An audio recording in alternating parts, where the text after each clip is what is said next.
AM ready. GMA Weather. Serbisyong totoo ng GMA News. Kapasim-pasim, mas ramdam ang lamig ngayon kumpara po noong Disyembre. At bakit kaya? Alamin natin yan kay Mantani. Mantani. Yes, Igan mga kapuso, malakas pa rin po ang pag-iral ng amihan dito sa Luzon. At nito ang alas 2 ang madaling araw, nakapagtala ang iba't ibang istasyon ng pag-asa ng temperatura dito sa May Quezon City, 24 degrees Celsius. Samantalang dyan sa Tanay, 20.4 degrees Celsius. At sa Baguio, pinakamalamig, 15 degrees Celsius. At sa wind forecast ng Metra Weather, makikita na yung low pressure area na yan, mananatili ang papalapit. Pero mga kapuso, magkakaroon ng paglakas ng hanging amihan o yung tinatawag nating surge ng northeast monsoon.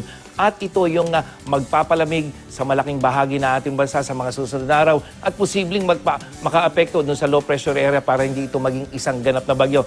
At kung titingnan natin mga kapuso, yung surge ng northeast monsoon aabot na hanggang Mindanao. Ibig sabihin ito na yung kasagsagan ng hanging amihan, kaya hindi lamang Luzon, hindi lamang Visayas ang makakaranas ng mas malamig na panahon, kung hindi posible hanggang sa Mindanao. At itong paglakas na yan mga kapuso, hindi lamang po ngayong buwan ng Enero, kundi posibleng hanggang Pebrero o unang bahagi ng Marso, mararanasan natin yung tuloy-tuloy na paglamig ng ating panahon sa ninang hanging amihan. Igan?